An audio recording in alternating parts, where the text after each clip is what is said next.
Hello. Hey, Hi, how are you? I'm good. What's going on? We're gonna have a Nothing. great show tonight. Oh yeah, we're back for another good show, another enlightened conversation.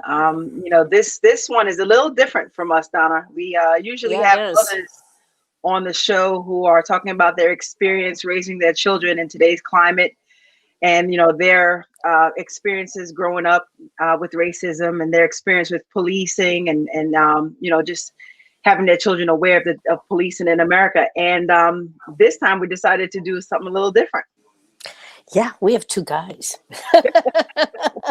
two dads, Two but they days, yep. have a different focus, a different viewpoint, and they come from law enforcement. Mhm. Don't be scared.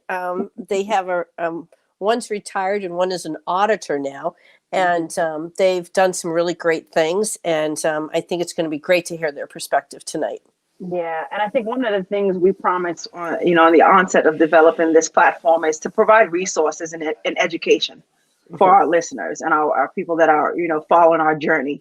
And this, I think, will be very, very educational for mothers out there in, finding out ways to deal with law enforcement, not only from a former police officer or state patrol officer, but also from someone who has a nonprofit organization that deals with bridging the community with the local police officials in their community. So I Right. think it's good. I think we'll provide some answers to ways of better bridging that gap between the community and police officers, and also some educational experiences from a police officer who's going to help us kind of help our children when it comes to those type of traffic stops or any interaction they may have with police officers. Right. So I think it's going to be a great opportunity to hear from them.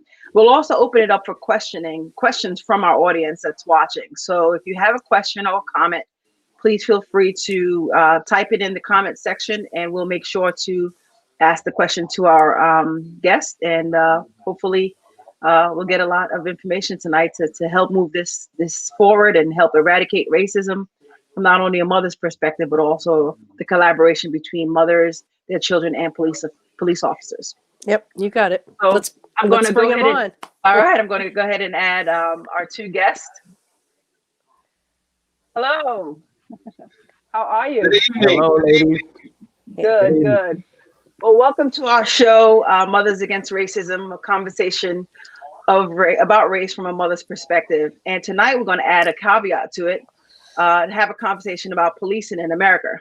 And we have two law enforcement officials with us tonight: a former state trooper from Connecticut, and also a auditor, who's also a law enforcement official that really wanted to share their perspective with us and try to help us navigate through this trying time in America and try to make it better for not only ourselves and educating our kids, but also our experiences with our children and police officers and law officials. So without further ado, I'd like to introduce Ibn Hashim Bakari from Lights and Sirens International, and he'll explain what his nonprofit organization is all about.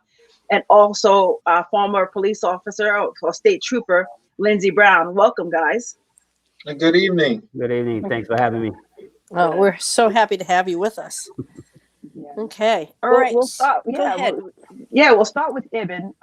Ibn, can you just tell us a little bit about yourself and your background and the career path you chose and why you think it's important to be a part of this platform with us tonight?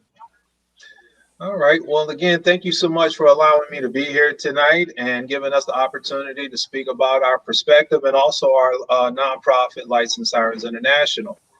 I am a native Detroiter, and growing up in Detroit, for this particular subject, really didn't deal with racism unless you stepped outside into the suburbs of Michigan. So for me, my perspective of growing up was, everyone around me was black, from the mayor to the superintendents to the principals to the chief of police, fire. So Hmm. for me, it was quite different, from uprooting and going off to college to the Northeast in Rhode Island to a predominantly white institution and becoming a minority, and now starting to see those hardships at the age of 19. Hmm. Wow, wow. So, Okay. what about your experience growing up kind of prepared you for that? Because, like you said, obviously leaving Detroit and heading to Rhode Island, a predominantly white state. What sort of things growing up were you told, to kind of guide you through your experience, especially from your mother? What kind of guidance and information did she supply you with to help you succeed in that environment? Well, one of the things that I have to say is that, unfortunately, I was raised by a single mother. And in that, my mother was trying to find the best career path that would be able to support her family. And so she was presented with the opportunity of going into the trades as a skilled plumber. Uh, Good so for her. so to be the first female that was on a job site, you can only imagine what she was experiencing in the 70s, as the only woman and oftentimes the only minority that was on a job site that was Oh. run and controlled by majority white males. So with that, she provided the opportunity for me and my sister to attend Catholic school, which, she was like, hey, it's going to be a better education for you. This is going to help, prepare you for life. And unfortunately, one of the first experience of racism was in the Catholic school. Being segregated and placed in a corner from the rest of the students was something that I didn't even speak about. So I almost went a whole school year while I was in a corner being taught by an auditory, and the rest of the students were in the class getting the attention of the teacher. So I became pretty much almost like a subject of attack by my own peers because I was segregated in the corner. And then when there was recess, of course, here comes the bullying and here comes a lot of the issues that ultimately led me getting kicked out of the school because I was a problem child. But no one really understood what the root of the problem was, and that was because of the fact that I was placed in the corner. And of course, as a mother, when my mother found out, she didn't take it too kindly. Wow. And then, having a grandmother that's still alive today, 96 years young, Wow. grew up in grew up in the deep south of Arkansas. Now we're talking about a woman that is still alive today that does not have documentation as a person that was born here in this country, because during those times blacks were not registered and their information was placed in the Bible of their birth by their parents. So I grew up with hearing a lot of different things from my grandmother from Arkansas, my grandfather from Alabama, and two different experiences. My grandmother had my great grandfather, they were sharecroppers, so they were still essentially slaves. Right. I have a second cousin, that, was a slave that they worked the fields. So, when you talk about, racism and you talk about my upbringing prior to going to Rhode Island, there was some things that definitely helped shape me into the person I am today, with some hardships, obviously. But, ultimately, perseverance is what led through it. And obviously, I found basketball that was also that led to me being able to come out of the situations that I was in. Oftentimes a lot of folks hear about gunshots and people being killed. During that time in elementary and middle school in Detroit, Detroit was the murder capital of the world. So, oftentimes as a kid, I heard gunshots, bodies in the alley. And so to me, it's like, this is nothing that's new. This is a part of my generation, what I witnessed and seeing. But because now it carried over into the suburbs and now started touching white society, it became a priority to have gun laws changes and this, that, and the other. But yet here we are, 2020, 40 years plus, and we're still dealing with the same issues. So instead of being a person that wanted to that hear things, complain about things, I decided to establish Lights and Sirens International to one, help bridge the gap between law enforcement and the minority community, because it's something that is needed. You know, with oftentimes growing up as a kid, you heard that you didn't talk about politics, you didn't talk about religion, and you definitely didn't talk about racism. Right. So I say today, you know, is a great day that we're finally opening up and having conversations, because my grandparents unfortunately had to have these conversations in barns or in secret locations. And we are able to do it, you know, digitally. Right. Wow, That's great. a Well, powerful thank story you. and really sets the tone to some of the things I think you're going to share with us tonight. So thank you Great. for that background.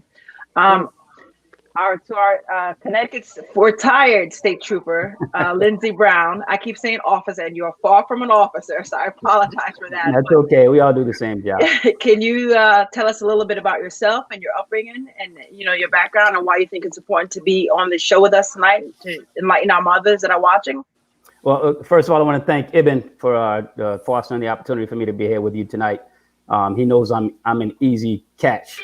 I haven't told him no to anything that he's asked me to do, especially when it comes to helping people and trying to teach people a lot of the aspects of law enforcement, how it can affect your life, especially nowadays. Myself, I'm from a primarily Black Hispanic city in Hartford, Connecticut, born and raised. Can't really say I experienced much racism. We had a tight community. We all had socioeconomic statuses were pretty much the same.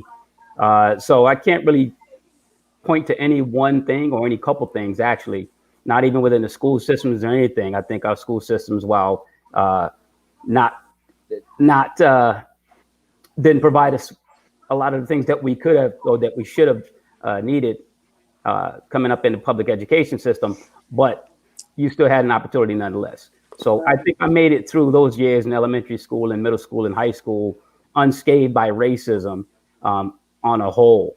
It wasn't until I joined the military that I started to meet people who didn't like Black people or didn't like Hispanic people. And I started to meet people who had never seen Black people or Hispanic people. And some of them took it in stride, and some of them saw it as an opportunity to get to know those people, and some of them didn't. But nonetheless, when you're in the military, you look past that because your life depends on that other person. So there's a bond there that's kind of indescribable toward people that haven't experienced that. But for me, my upbringing, my mom in particular, fostered a very caring nature within me and a very helpful nature within me. So I was raised to help any and everybody that I could. I watched my mother give her last to people when we didn't have enough. She would still give it away because she felt in her heart that as long as she was helping someone else, it would come back. It would come back to us. And I believe she was right. I believe she's right. So I can't say that I met her standards in my own life as an adult in that respect, but I've done quite a bit to try to meet her expectations for how she wants me to behave as a young man growing up. And I've tried to teach my daughters the same thing as I've raised them.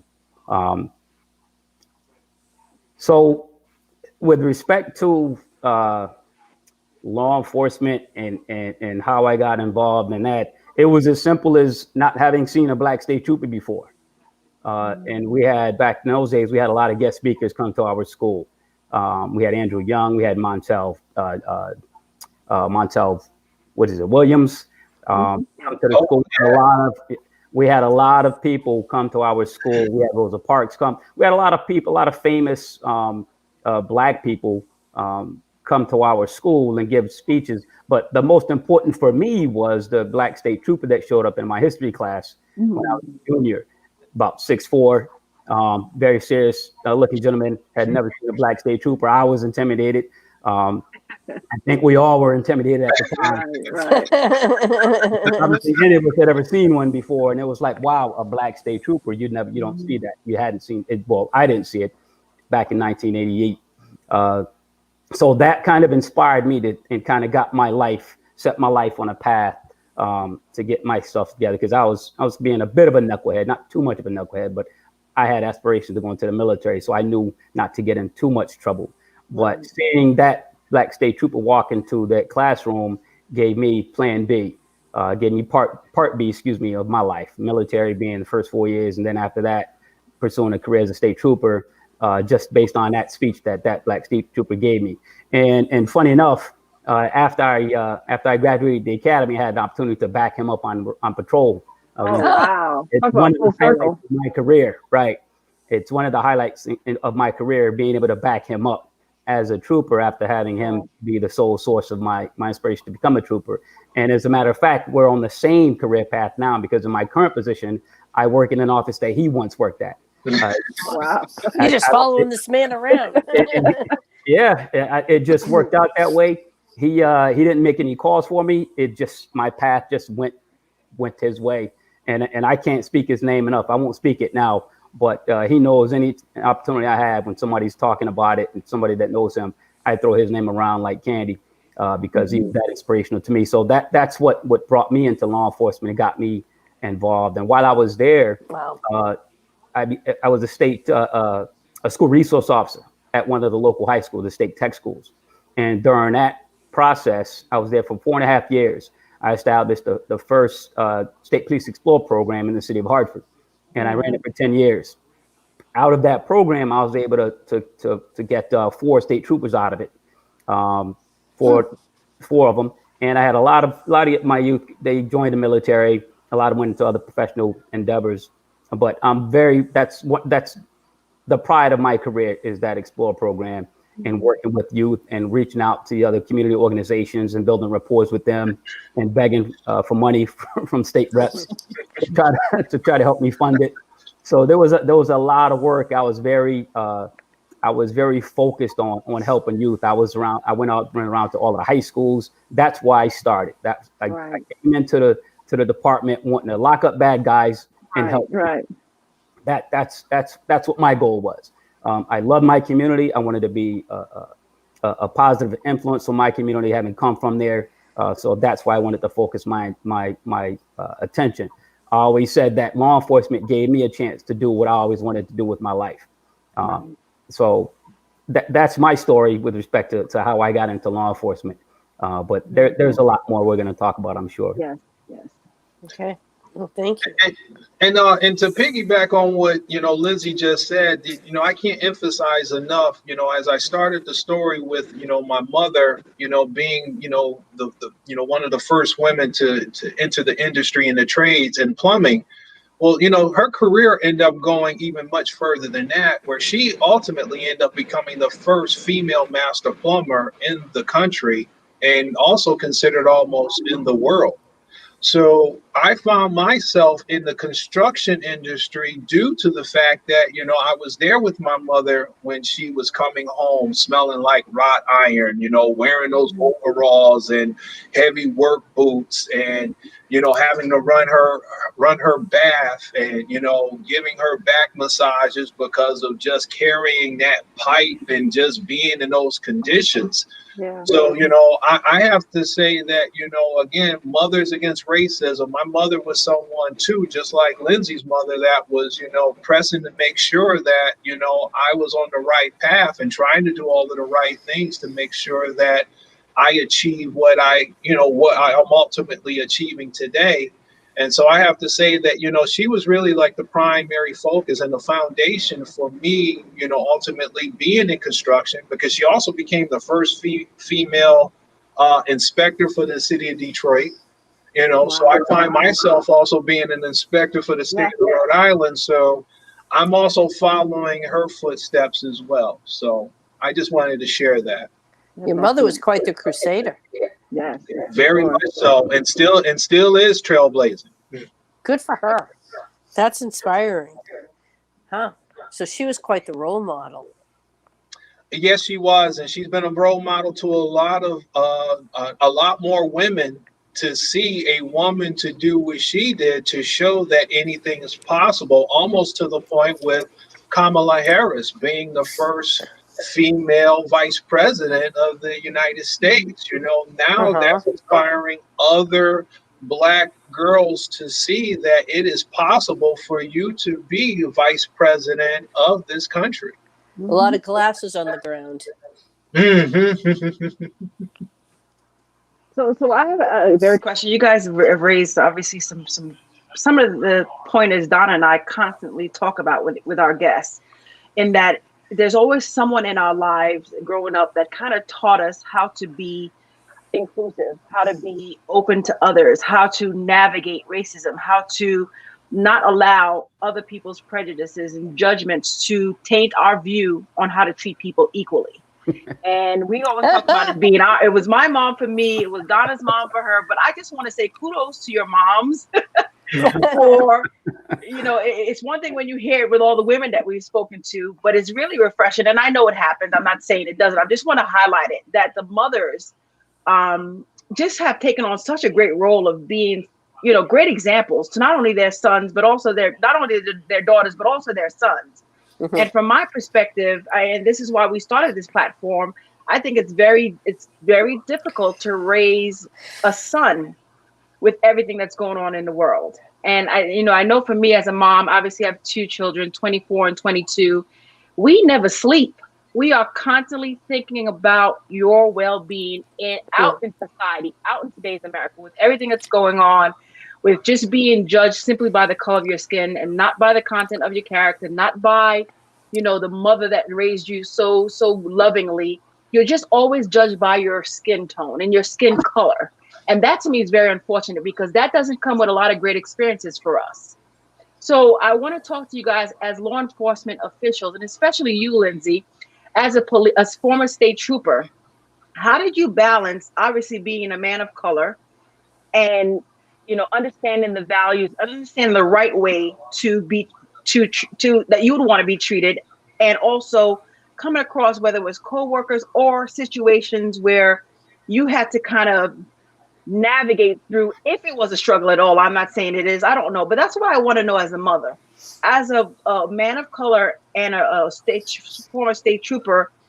How do you do your job effectively and also understand the sensitivity of the situation that you're encountering at the time?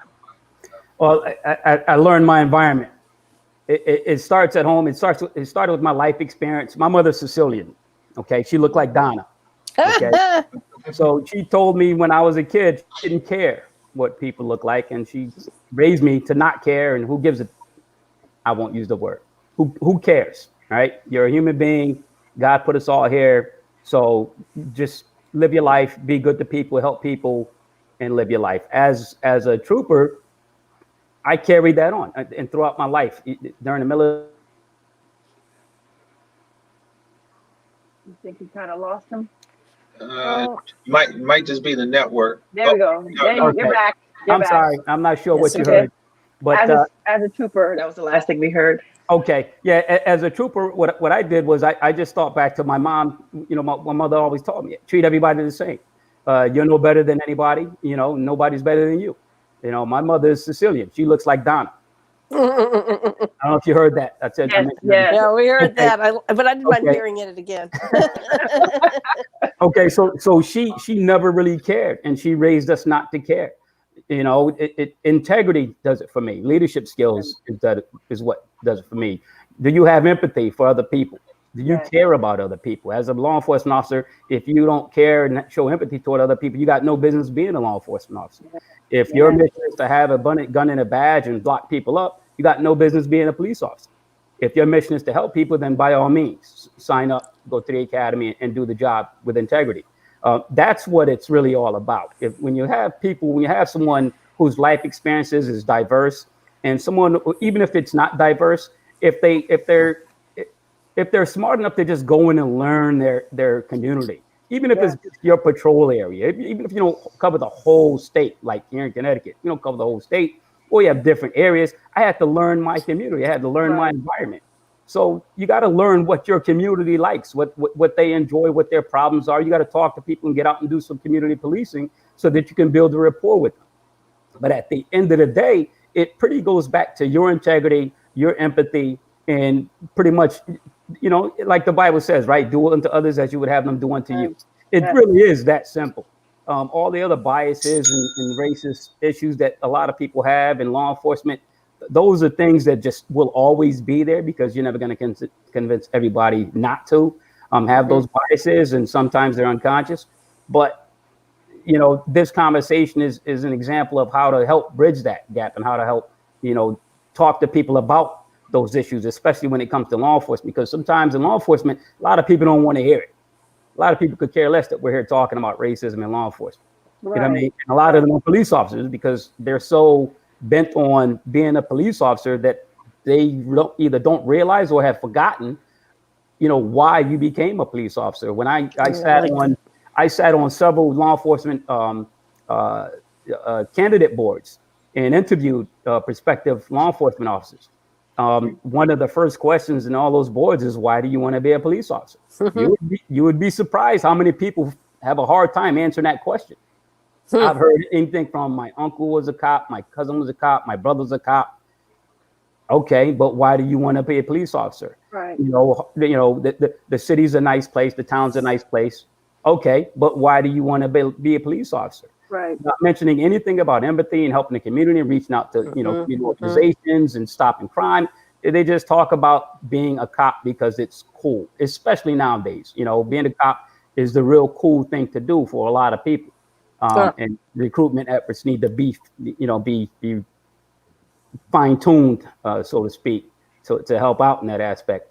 But so you look at law enforcement and racism, and again, it goes back to that cop's. Why did that cop want to be a cop? Why did that person want to be a cop? Okay, what was their life experience like? Did they grow up in the suburbs where they didn't, but now they want to be a police officer in a urban city?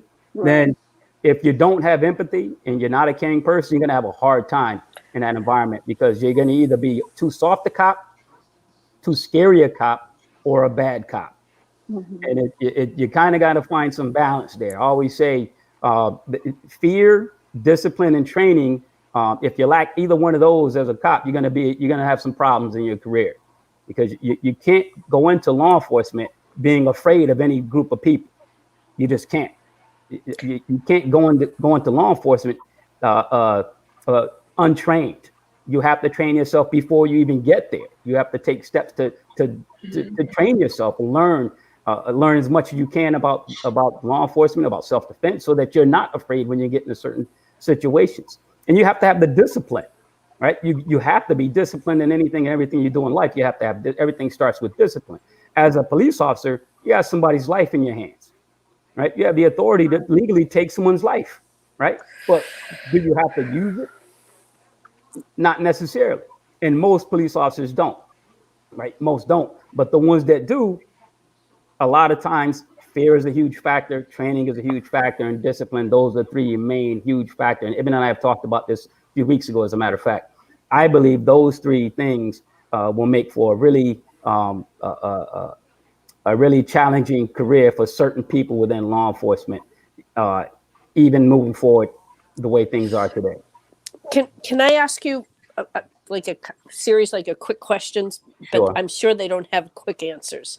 So first, I'd like to know what both of you thought when I'm sure you both saw the video of George Floyd and of the murder of George Floyd. I'm just going to put that right out there, how I feel about it. And I would like to know what you think of that policeman's action. Myself, as I watched that video, I couldn't believe what I was watching. I couldn't believe the other police officers' actions by allowing him to do what he did, to have his knee on that man's neck for as long as he did. I can't imagine any of the police officers that I've ever worked with or dealt with in my career allowing something like that to happen. My guess is he's had a history of that kind of behavior within his department and the guys that work with him. Even if it wasn't reported, his wingman knew. His partners, the other people on the job, they knew what type of police officer he was. I don't know him personally, so I'm not speaking on that angle of anything. But looking at that video, for me, having 20 years in law enforcement experience, you can look at somebody like that and say, yeah, that's not his first rodeo. He's done things like that before. It worked out for him on those occasions, but that is not the first time he's used that kind of force or excessive force towards somebody like that. Okay. Question 2 is, you said my wingman. You made a point of saying his wingman knew his story. So what does a police department do? Because I think unions are a core part of the problem in police. I could be wrong, but I think that unions are so strong, they protect bad police officers from being taken out of the force. And I could be mistaken about this, but from what I understand, that police officer did have several things that he kept being, he had several complaints against him, and he shouldn't have been a police officer any longer. Or the police officer that shot the child in Cleveland that was playing with a toy gun. I mean, 30 seconds, the kid was gone. So I guess what I'm saying is, what do we have to do in terms of the police force? I don't believe in defunding the police, but what do we do to fix this? How do we fix this? Well, there's a lot of things you can do. All right, it has to start with recruiting. Recruitments, they're not thorough. Okay, you go through you take a written exam, you take a physical fitness test, you take a polygraph test, which does weed out quite a few people, but a lot of people make it through, right? A lot of people make it through, and then you get to the background investigations, right? And here's where things go bad, right? Because the background investigations you can only do so much within a background investigation because you don't have the funding to do it as thoroughly as you would like. Okay, so there's one thing you just said, funding. Okay, funding great. For background investigations. Background investigations have to be more thorough. They have to be more thorough. Okay. And they only happen one time in your career, and that's to get the job, right? Even in most departments don't even have a mandatory drug test. You do it one time, you get the job, and then that's it. So there's a lot of different things that you can do. Accountability, right? So you gotta if you work for a department that's big on accountability, that's probably going to be one of your better departments, right? Yep. But if you have a department that's not big on accountability, and you got a union that knows that, the union is going to take advantage of that fact, right? And they're going to use it to their advantage. Like, a lot of people say, and you got to do a lot wrong. It takes a lot to get fired if you have a state or federal job, right? They got to try to help you. You got to go through this program, that program. They give you chance after chance after chance. When in the private sector, just lying will get you fired one time. Right? Because it goes toward their bottom line, right? Well, in a public space, when you're a law enforcement officer, your bottom line is the public safety. So why is that being held to a lower standard? Someone's safety and well-being being held to a lower standard than the dollar amount a company might make, but they'll fire somebody for lying about a contract or what have you. So. Go ahead. No. And I was going to say, to piggyback on what Lindsay is talking about, and this is something that we both have discussed as well, is that, you also have your psychological evaluation of individuals that are coming through the process. And that's also a one-time thing that happens when you're getting hired. And so Lindsay and I both agree that we believe that the evaluation should be, anywhere between, maybe 2 to 5 years that you get reevaluated psychologically, because you're not the same person when you come out of that academy. And then you're definitely not the same person after your first year 1, year 5, year 10, year 15, year 20 on the job, because you're seeing things now that is really have changed like your whole mental output. So I think that also, is fair to point out what Lindsay just, gave you as points as, helping with, the transformation of departments. Yes, unions are very strong. And one of the things that I have found that exists in the job is that you almost have to have dirt on your partner or another officer in order to work within the environment, because anybody that is too clean that's somebody that you're almost uncomfortable with working with, especially when you're an individual that maybe have bad intentions. Yeah, the mental health piece is a huge piece of it because let's face it, most cops are, and I'll say this till I die, most cops do the right thing. Most Do police you really officers, do? I, That was I my. Do you really? So why, in our absolutely, perspective, absolutely, as mothers, in our perspective as majority of minorities in America, why do we not feel that most cops are good cops? And I know because the bad ones get highlighted to the front in terms of the news and the death and stuff like that, but right, right. it's very hard to not, think that they all have a different and hidden agenda other than serve and protect. Right. You're right. I agree with you. But look at it from this perspective. Police have the same view, right? So you're a new police officer. You come on a job. You're a rookie. You go out with your field training officer, and you go out on patrol. That field training officer could establish your attitude toward policing for the rest of your career. So if you get a disgruntled field training officer, now he's out there training you at the very beginning of your career. He's the first officer. You actually go out there and start enforcing laws. Right. If you get a bad one, if you get someone who's got a bad attitude about law enforcement, he's got a bad attitude about the community he's policing, the community he's policing, he's gonna that it's just gonna trickle down. It's going to trickle down. So you come on a job as a police officer with good intentions. You love people. You want to help people. Right. You want to do a lot in the community. And then you get the other guys that see you doing that. And what do? They want to bash you. They want to talk trash about you. I experienced this early on in my career. I persevered through it. I really didn't care what anybody think, and I made it clear, right? So I had a different perspective because I just didn't care what anybody thought. I became a police officer to help my community. Okay, law enforcement is going to take care of itself. A lot of cops join the job because they want to be cops. They want to be a part of that club. That club for me was my community. Now, I respect it. I respect what I did in law enforcement. I respect the laws. I respected what my job function was. I backed up my partners. Nothing was going to happen to them while I was around.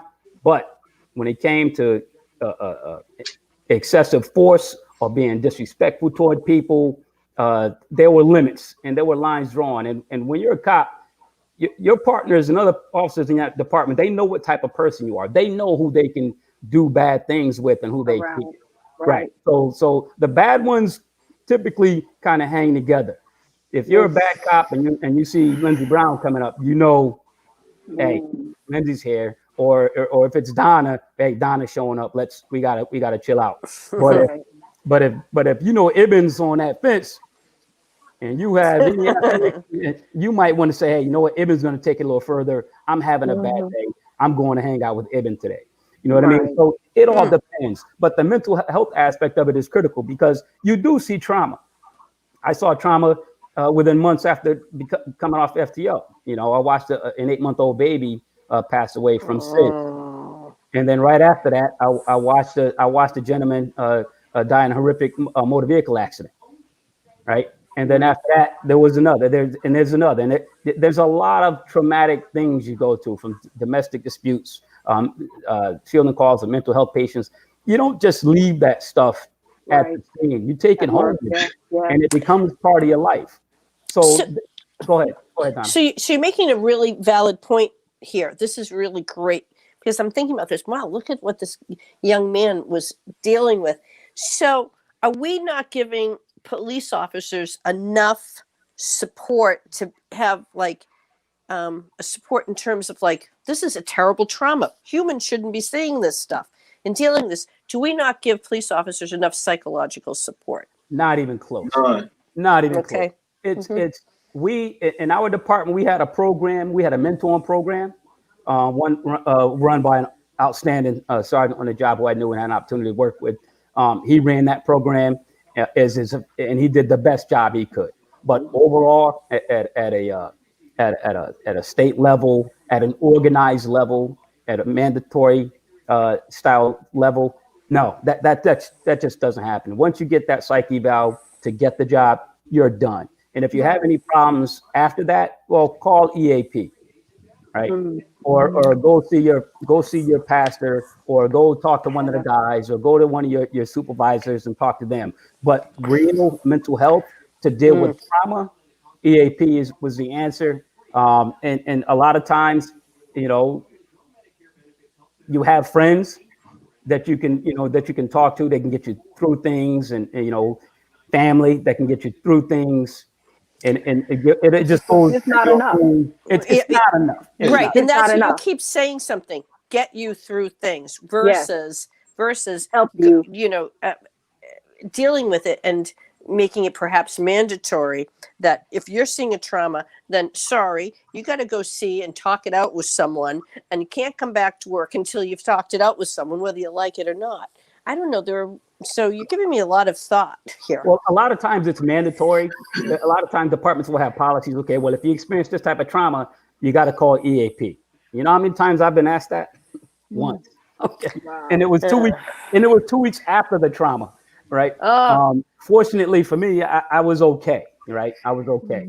Or at least I thought I was, right? And the mental health professional might have thought otherwise. But for me, go ahead. What about sensitivity training and de-escalation training? Things that are really going to help not have a situation go wrong or turn violent or turn with the death of someone. Is there that sort of training? I know we talked about reevaluation, whether it's mental or psychological, Right. or even so many assessments on the onset. But what about as you go through the force? Yeah. Not only dealing with trauma, but what are there training? Is there training sessions provided for these de-escalation training, sensitivity training? And I know Ibn could talk about dealing with the community that you're policing. What sort of services are there for the police officers to become better at what they do? And that's for both of you guys. And even better, but support them, because this is a tough job. Yeah. There's plenty of sensitivity training in the academy. We had a class called Verbal Judo, right?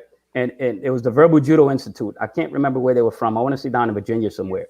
But they had a gentleman come in, and it was all about how to de-escalate, how to talk to people, and how to bring people down from level 10, bring them down to level 4, where you can talk to them and get some results, right?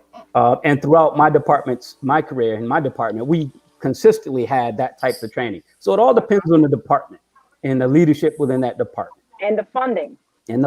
Right. In that department. That's even more, that's probably more Right? critical. Oh, I won't say it's more critical than leadership, but it starts with leadership, and then it goes to funding for me. Because if you don't have leadership who wants that type of training, you can have the funding, you're still not going to get it. Right.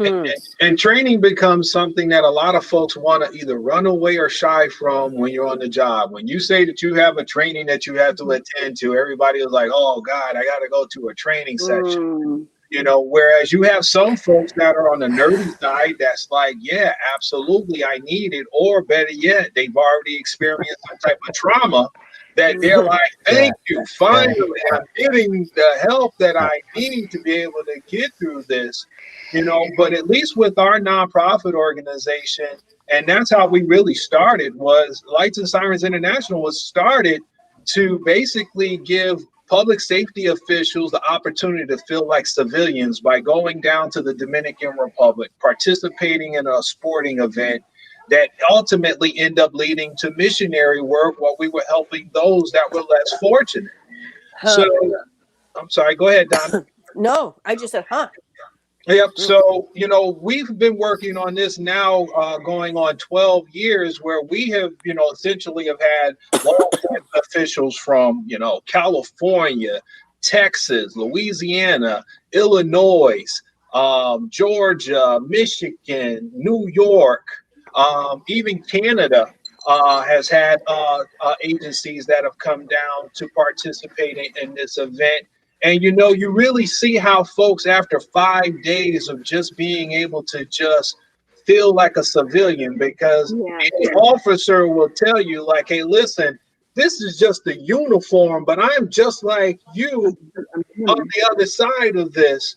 I went through the same schools that some of you have gone to. I've gone through the same scenarios and situations that some of you have gone through. Some have just gotten their hands caught in a cookie jar, and others haven't gotten their hands caught in a cookie jar sort of scenario. And so, we end up doing a pilot program this summer after the George Floyd incident, where we wanted to bring the community and law enforcement together and not have any politicians involved, Right. because we knew that this was an election year. So we wanted the community and police to come together and participate in an outing that allowed individuals to share their concerns. We did a session with students and we did a sessions with adults. And Lindsay actually attended one of those sessions, and it was helpful. When you call 911, you don't see an officer that's showing up that's crying. You see somebody that is going to be stern. You're calling somebody for help. You're not calling for somebody that's coming with emotional baggage. But unfortunately, law enforcement, public safety officials carry a lot of baggage with their own personal lives and also within their careers. And so to see actual officers that attended our 5-week session, every last one of them was like, oh my God, I needed this so much. This made me feel like there was a worth. Like I feel like I'm valid. Right now, law enforcement is taking a beating across the country. And so anything that we could possibly do to help, to again bridge that gap between law enforcement and the community is only going to help further us to reduce a lot more of the incidents that we are seeing. We start tackling racism in this country, we're going to start seeing a lot more of that, because Lindsay hasn't even touched on the fact that you're only so many minorities out of the mass group of troopers or law enforcement officers that are on the job. So you ultimately don't have a lot of outlets for you to go to get help, because you're still dealing with discrimination on the job. Yeah. Okay. Right. Well, Right. oh, see, every time we do this, I think I know all the answers here, and I know nothing. This is a tight subject because there's so many different nuances and so many directions we can take this thing to. Yeah, for me, there's nothing simple here, because at the end of the day, we're all human beings. And for me, what I expect police officers to do is I expect them to be supermen or superwomen, and they're not. But I have that expectation. I want them to be calm, cool, kind. I have all these adjectives in my mind. And at the end of the day, you just humanized it for me a little bit. And the lack of support that's there. But you also said something very critical to me, and the word empathy. I think that when a police officer doesn't have empathy, they've lost their effectiveness. Absolutely. Let me at least say this. One of the reasons why I end up stepping away from in the corrections world of law enforcement was because I finally found that I had an implicit bias to a population that was growing in the facility, and that was sex offenders. So I knew that I had something that ultimately I saw red. And so in a lot of ways, I think it was God's blessing that I did not further my career in law enforcement in that capacity, because I had a bias. And I had a bias that I felt that I was not going to be able to get past. And so therefore, I was not going to be an effective officer or trooper in that capacity. Yeah, you can empathy is should be a requirement, but it's hard to gauge it, right? It's hard to test for it. You can ask a question during the oral board process of candidacy, but a lot of times, the candidate will get the question and say what the right answer is. Right. But it's not really what they feel. It's not really what they think. It's what the right answer was for that portion of the test. The real test comes, and it can come and go. You cannot have it when you come on a job and experience some kind of trauma and get it, or you can, or the reverse, or not, or have it and then lose it after a few years on the job. I saw that quite a bit. Guys who were motivated coming into the job After a few years, get that relaxed mode. Screw the public. I'm just going to get my shift done and I'm over. And I'm just going home. So but in that, and a large part of that is because it really is a tough job. I mean, it really is a tough job. There's a lot to deal with. Cops are overworked with. Let me tell you something. You got to be a social worker, psychologist. Just thinking that. You got to be a mental health professional. You got to be a paramedic.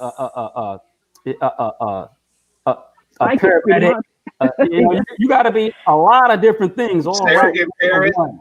Right. You got to discipline other people's kids. You got to discipline other kids' parents. You got to do a lot in law enforcement, and then you have to investigate it all. Right. So you got to do. It's a very complex career field, and it's easy for people to say, well, you shouldn't be doing the job. Well, you know what? Anybody can do the job if they're trained properly, right? But how long can you do the job for, right? Ibn just described a scenario where he got to the point where he recognized something in him that he wouldn't be able to fulfill his commitment to that duty because of how he felt about certain things. I know some police officers that got to that point in their careers and did the same thing and just moved on and said, you know what, it's just not for me. We had guys in the academy leave because, you know what, this just isn't for me. And some guys make it several years and say, you know what, it's not for me, and they move on. And they got everybody else to stick around. And then it's hard to leave that retirement, right? Because there's a light at the end of the tunnel. So you can be a disgruntled police officer for X number of years just so you can get to that rainbow at the end. Right. Okay. And during that process, you still got to deal with the public, right? And how do you deal with that public? A lot of times you get guys that come in hot, 100 miles an hour right off the bat, right? And then over time, you start to see them slow down. Why? Because it's a marathon. It's not.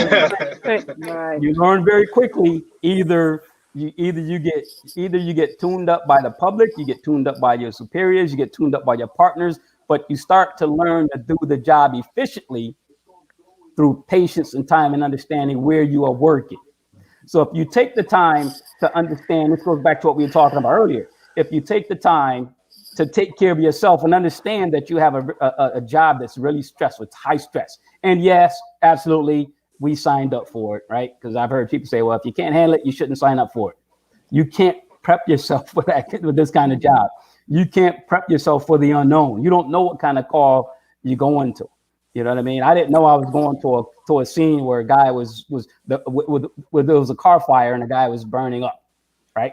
I didn't know I was going to that, but I had to deal with it once I got there, right? Fortunately enough for me, I got the support that I needed throughout my career so that I could finish my career and get out of there safely, and for the most part unscathed, right? So, but not unchanged. Yeah, it changed me. It changed me to the point that I won't say it changed me to a point. I'll say I kept my head level.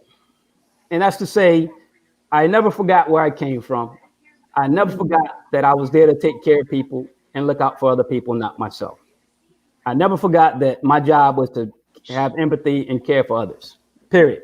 That was the job on day one. And that was the job that was my job the day I left. Well, you're definitely. I never wavered from. You need to go back. I know, we need more like you. I'm happy. Here's my thing. My level, and I know you both have children, so my level of fear, I want to say, equates to your level of fear when you leave your home not knowing if you're going to make it back because of the demand, because of the danger of your job, because of everything that's associated with being a police officer. I think it's the same thing for a Black male. When they leave home, the level of fear I have as a parent of not knowing if they're going to make it back because of the danger of being Black in America and having to deal with police officers that are bad cops, a traffic stop, being in the wrong place at the wrong time, being, profiled. I had that same level of fear, I think, that a police officer's family has when their you know, their, family leaves to go to work. Why do we as mothers have to have that level of fear for our children, knowing that they may encounter things that are out in the world that won't allow them to come back home? Like, what can you advise us as mothers on to talk to our children about, and what do you talk to your children about, knowing that it exists out there, whether it's systemic racism, whether it's, whatever it is, a cop having a bad day? What do you tell your children, and what should I continue to tell mine? Okay, so you just stated what the root cause of it is, right? Systemic racism, Yes. specifically within law enforcement, right? So what I've always told my daughters to do is to, first of all, don't do anything stupid. Don't get in trouble. Don't violate the law. If you have an encounter with a police officer, you get pulled over, whatever, grab your license, registration, insurance, keep your hands on the wheel, be respectful, roll down all the windows. I don't care what time of year it is, roll down the windows. If it's cold, just be cold for a few minutes. Roll the windows all the way down, and just be respectful. Mm-hmm. I can't speak for all cops, so I'm not even going to say all cops want to do this or all cops want to do that. What I'll say is, what I'll talk about is my experience, and that includes watching other police officers that I've worked with over the years. Right. The goal is to address the violation. Some cops are more proactive than just the violation, right? And this is where you see all these things going on in the country, right? Because things go beyond the initial violation. They get beyond, right?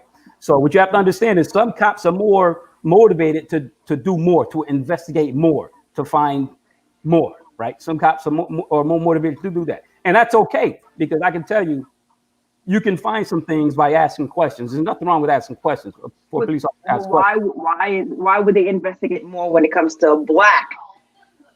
Oh, you're asking a question that I don't have an answer to, because I worry about the same thing. All right.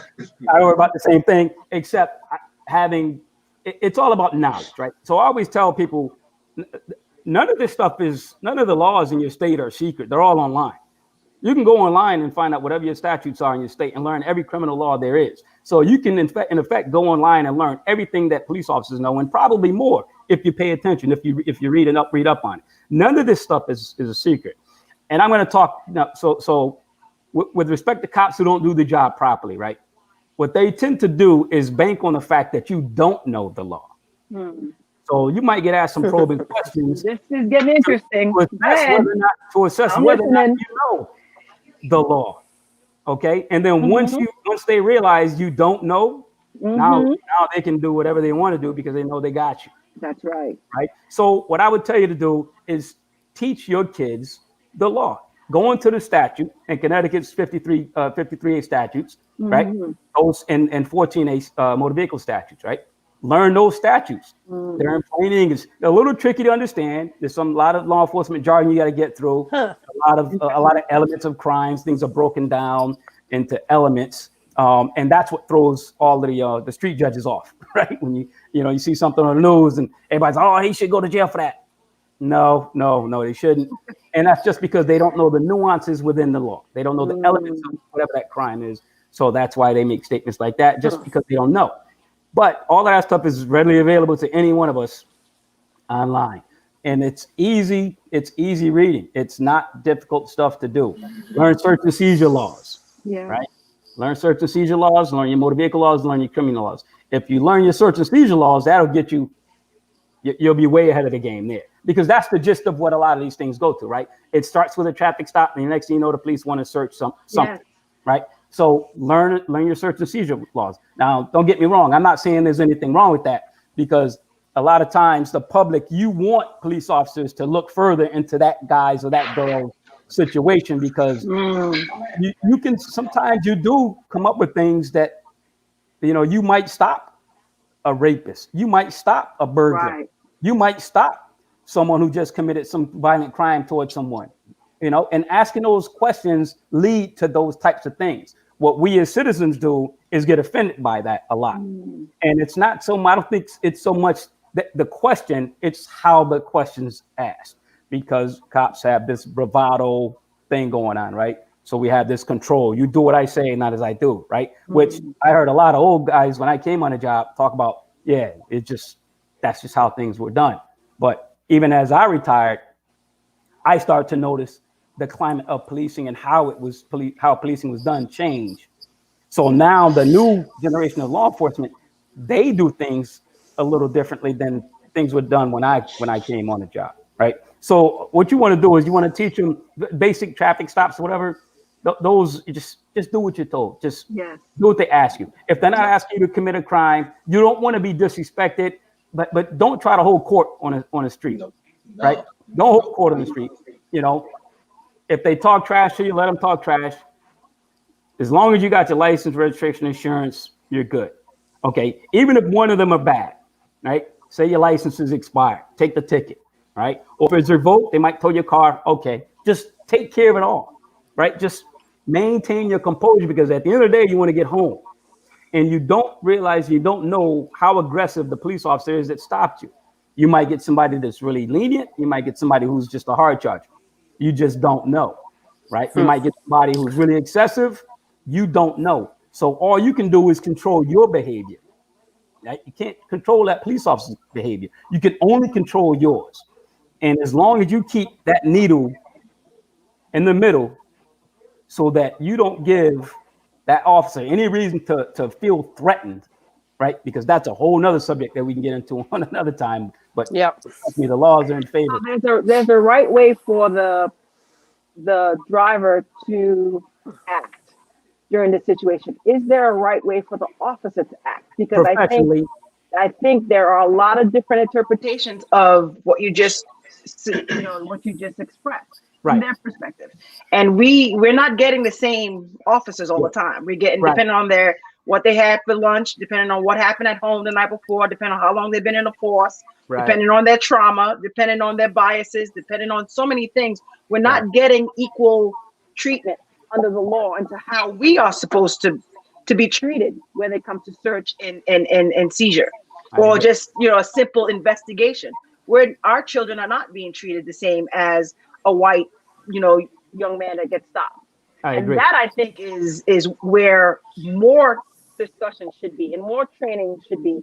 Not only how should we act, right, but how should police officers act and be held accountable for misbehaviors, be held accountable for not policing the right way. And not enough of that is going on. And like you said, some of them are going through the motions, depending on where they are in their career. Some of them are going, have traumas that are not being attended to. There's so many things going on, and it's not fair. It's a very difficult job. But I think if there's more attention on the proper way to police and what can we do to support them in their field, in their career path, I think that would help. And am I wrong? And I think, and to your point, Dania, and also to piggyback on Lindsay, is, as Lindsay pointed out, you want to roll down all four of your windows so that the officer knows who's exactly in the car. Okay. Instead of fidgeting and trying to get your license and registration, it's best sometimes even just keep your hands on the steering wheel and then let the officer know, like, okay, I'm going to go into my pocket to get my license. I'm going to go into my glove compartment to get my registration and insurance. I don't have any weapons in the vehicle. But the one thing that you can do, since we live in a technological society, is that make that phone call to someone before that officer gets to your vehicle so that you have someone that's on the other end that can overhear the conversation. I don't know how many times I've called troopers or actually, mainly it's been troopers that I have called, been like, hey, you know what? Be like, let's hear how this person is going to conduct themselves today. Right. And so now it's like that information is there. So there are ways that you can play around. But as Lindsay's point, you don't want to get combative with any law enforcement officer while you're out on the road. Get that ticket, get to your destination so that you get a chance to see another day versus now escalating a situation that could have been prevented.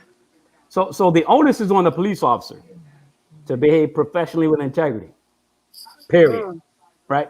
So parents, right, we can't have a bad day with our kid. Our kid can kick and scream, and we can't have a bad day and lose it on our kid, right? Police officers can't have a bad day when they're dealing with the public. If you're having a bad day, go park your car, sit somewhere, and write a report. Amen.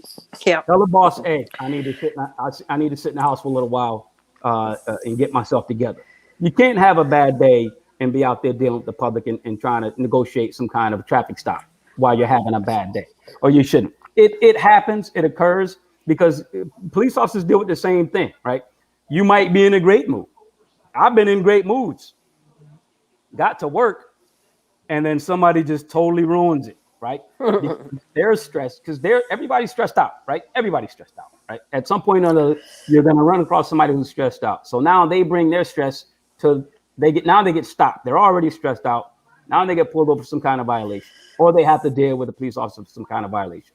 Now you got to deal. Now the onus is on that police officer to have the interpersonal communication skills to bring that person down, to have those verbal judo skills to bring that person down. It's de-escalation is not pursued as much as it should be in training. I know with our department, they focused on that and they harped on it from day one. And I can honestly say my department is, I believe it's the finest department in the country. And I'll say that. I do. Wow. I absolutely do. I think we had, and I'm not going to toot our own horn, but we were all. You did. Well, I'm going to actually help toot that horn for him to tell a funny story where Lindsay was actually on his way to visit me. And at that time, he was working, I believe, in special crimes. Intel. Yeah. So, he had an assigned unmarked vehicle while he was coming to, visit me in Rhode Island. Okay. And subsequently ended up getting pulled over by one of his coworkers that did not know who he was. Did not know? He did not know because the vehicle is completely unmarked, so you did not know that it was a trooper's vehicle. Yeah. So Lindsay has the conversation with the officer, letting him know he's on his job, shows him ID, the trooper lets him go. My phone is now ringing like maybe, I don't know, a couple of minutes later, like from the trooper that pulled him over, like, hey, Eben, do you happen to know Lindsey Brown? I was like, yeah, he's on his way to visit me. He was like, yeah, we just pulled him over in Connecticut. But this happened to be a white officer. And so this, to at least to the point again with racism is that was one of like those fine points where it was a phone call that was actually one of fun and peace, where it could have been another type of phone call that could have been something totally different. Right. Now, I have a question about that stop. Were you profiled or were you speeding? No, I was speeding. I was speeding. Now, with that being said, I've also been profiled, right? Oh. Outside of uniform, you don't know who's a police officer or not. Right. And even when I worked in a undercover capacity and in plain clothes capacity, you don't know unless I tell you, right? So I've been in situations where I've had to deal with police officers who didn't treat me respectfully at all, right? Until I said, "Hey, Detective Brown." How that make you feel? It just like any other black man would feel. It's a degrading feeling when your peers don't recognize you as your peer because you look different. And for a lot of them, you're not even supposed to be there, right? You're not even supposed to be on the job. And if they could have it their way, you wouldn't be, right? For a lot of them, right? For a lot of them. So there's within black and other non-white police officers that work for predominantly white departments, which is almost all of them in the country, except for maybe Detroit and Atlanta and maybe DC, where there are higher populations of black people. If you work in those types of departments, you're going to have that.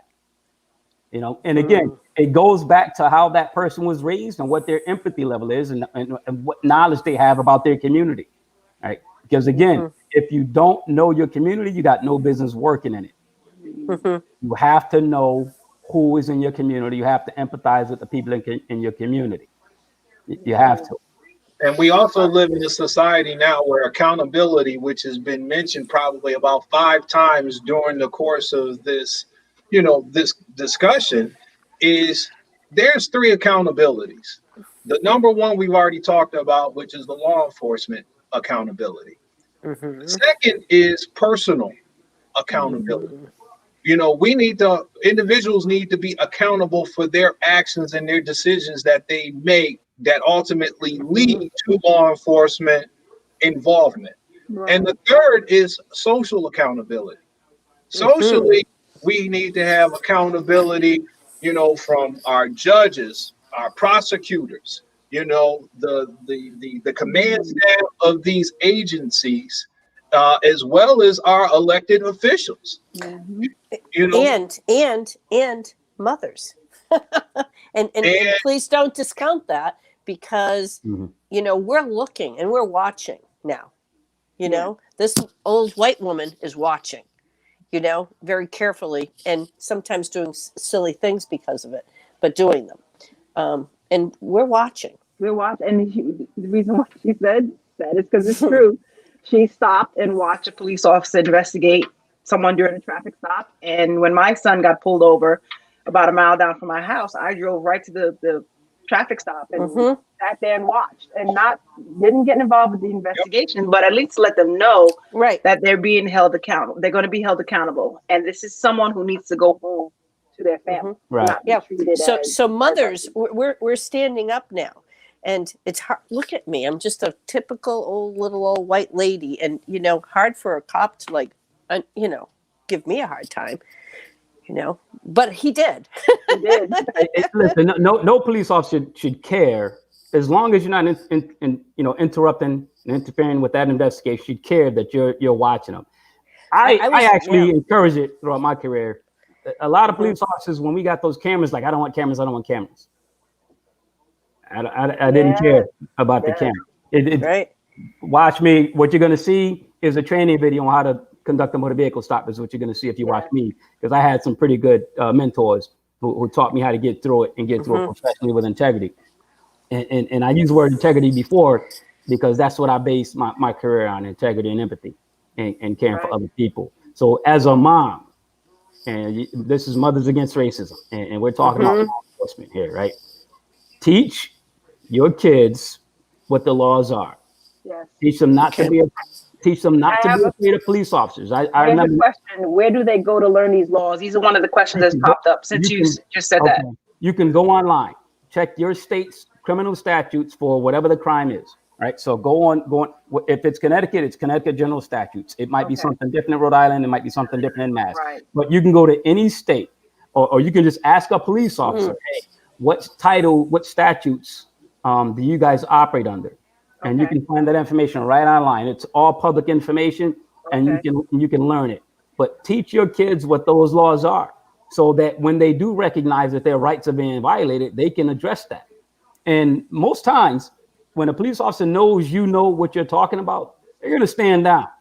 They're going to stand down, because the bad ones are going to prey on the people that don't know the laws. But when that's so interesting. Yeah, I've heard that before. Because people get away. People are going to get away before they can, right? So you got that 10%. In the military, 10% of everybody, 10% of the whole unit was a problem, right? Law enforcement's no different. There's that 10% of people that just don't want to do the job right. They got no integrity. They came on the job for the wrong reason. They're just going to be a problem, right? That goes across the board in society in every aspect of life. Yep, absolutely. Okay, that goes across. That's right. You know what? You're right. You're absolutely right. So the way you except that for a police officer with a gun, yeah, it's a little bit more critical than a bad accountant or a bad, dog catcher or something, Right. Which is why it's so important for you to know the law. Okay. That's why it's so important for you to know what you're talking about. Okay. So, guys, another question for you is: can you explain why most Black people avoid careers in law enforcement? You know what? I wish I could. Let me tell you something. When I started my Explore program in 2000, there were three major high schools in the city. I went to all three. I recruited at all three. I had a banquet for them, not a banquet, but a meeting. I scheduled a meeting, food, everything. I signed up kids primarily at the most predominantly Black school, right? I signed up about 30 I signed up 37 kids, and I still remember that number to this day because I'm still upset about it.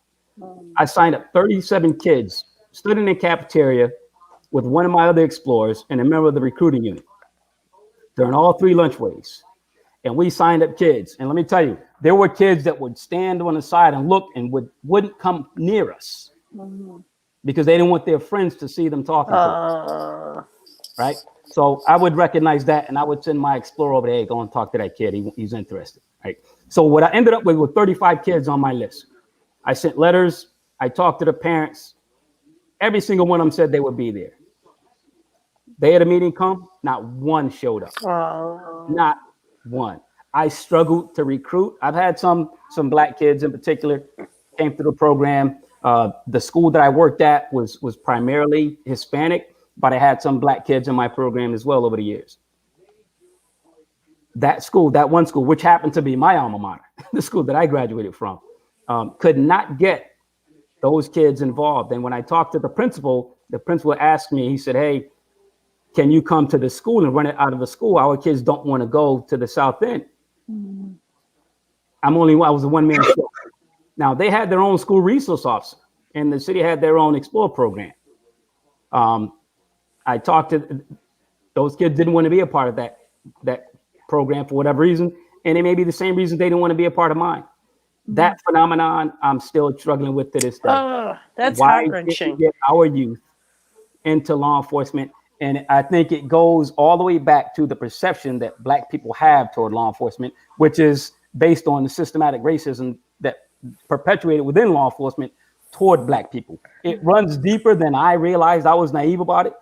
That was a serious wake-up call for me to realize how deep it was. I thought I could find a bunch of Lindsey Browns running around those high schools and change the complexion of every law enforcement department in the state. I got woken up. So I don't know the answer to that, except it'll just take time. How long ago was this? This is 20 years ago, almost exactly. Oh, okay. 20 years ago. What do you think would happen today? Today, under these conditions, it might even be worse. It may be worse. Well, it's definitely something we have to change. I think if young boys see, young African American or minority children see more minority and African American police officers, they'll be more inclined to think that's something that they could aspire to be, just like Kamala Harris, just like Barack Obama, just like Kamala Harris. They see themselves in leadership positions. And I think that's very crucial. We say that, right? And 20 years ago, that's what I thought too. Yeah. And then you set out to do the work, and then you realize it's a lot harder. It's a lot harder than it looks. Yeah. It's really difficult to change the mind of a kid who's got to walk home through some troublesome neighborhoods to get home and wear a police explorer uniform. Right? Okay. I don't know how I was able to convince my kids to do it. And I think part of it was I walked the streets with them.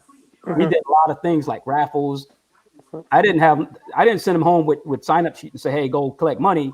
We walked down Park Street on the south end of Hartford, one of the busiest streets in Hartford on the south end.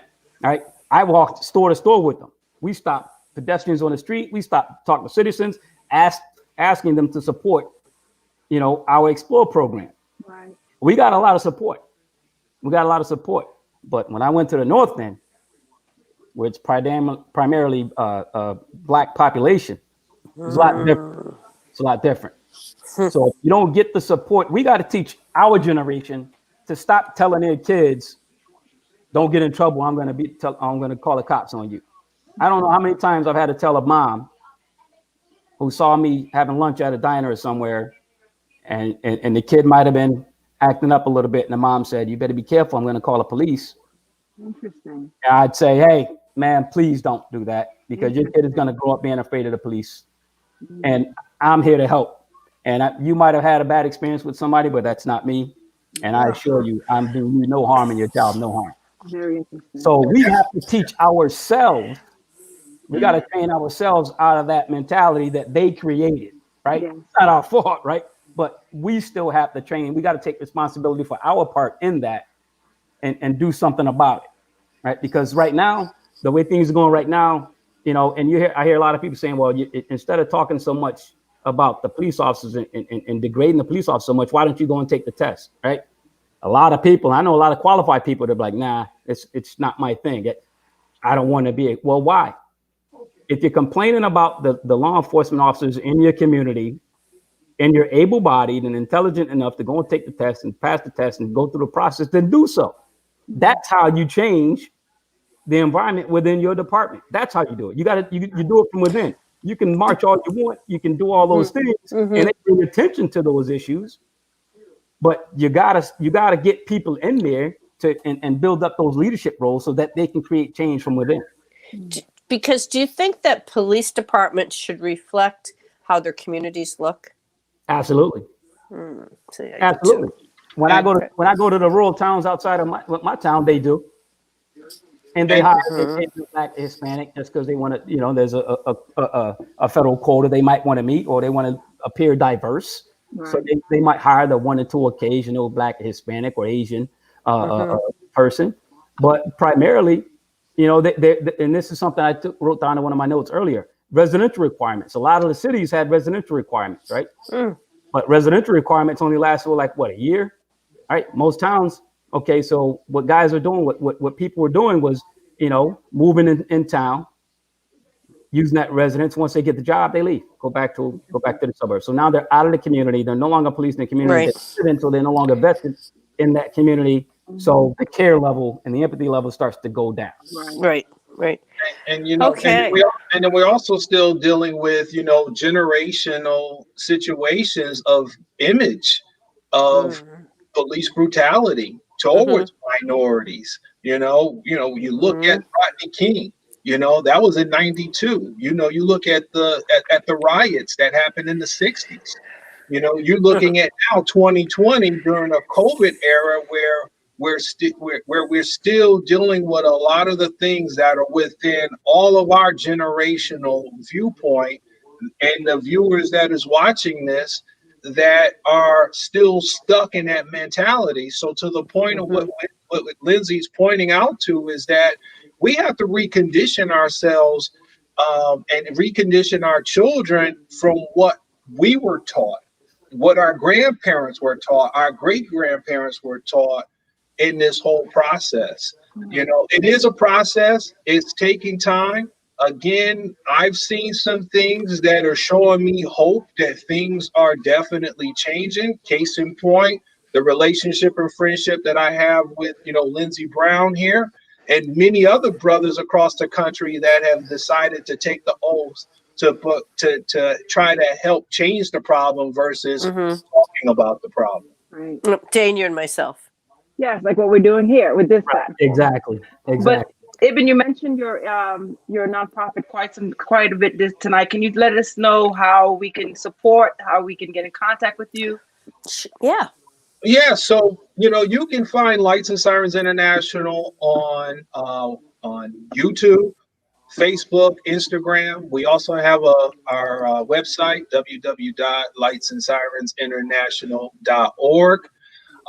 We're continuing to do work. We actually, this coming Saturday, we're doing our annual Adopt a Family for Thanksgiving initiative where we have participation on the federal side from our U.S. Marshals, the state police, the Providence Police Department, Central Falls Police Department. So we're aggressively trying to continue to focus on bridging the gap with the community and law enforcement by having them seen in humane ways versus being seen for accidents or domestic disturbance or investigations. So our nonprofit organization, we accept donations online. We have our annual toy drive that is coming up that we have going on again, that we're participating with local law enforcement. And we also going to try to end the year out with our annual Adopt a Families for Christmas initiative so that we can, again, try to help change the image of law enforcement through our partnerships with the agencies by doing humane activities and also having interactions that allow folks to see officers in a different perspective. Right. Oh, that's wonderful. Well, Ooh. thank you both well, very much. so I mean, this before is we, our longest, yes. I got more. I got conversation, more. and I think we You guys could want more? continue this because, like you said, it Yeah. takes a long. It's going to take a lot to change the mindset of everyone involved, and Right. we're just Well, doing our part. We're doing our part as mothers, and I'm sure you guys are doing your part as law enforcement officials and as fathers, and just trying to chip away at this huge boulder that we're trying to crack through. So we definitely appreciate your time. And I think, Donna, you have something to add? I do. We want to invite you to come back again. Yes, Because I think should. we have a lot more to say. Absolutely. We Yeah, had a lot of Absolutely. questions. We had a lot of questions on the side that I try to get Yeah. to most of them, but there are more. But again, thank you so very much. I got a packet that we hadn't even scratched the surface. Okay, great. We'll have you guys back on for sure. All right. Yeah. Well, Well, thanks again. Enjoy the holidays, and let's revisit this again very soon. thank you so very much for being with us. Thank Take care you of so much, yourself. Donna. Okay. Thank you All so right, much, bye-bye. Dana, and thank you Okay. so much, Lindsay, Bye-bye. for Thank you. accepting this. All Thank All right, you. brother. Bye-bye. Yes, sir. Good night.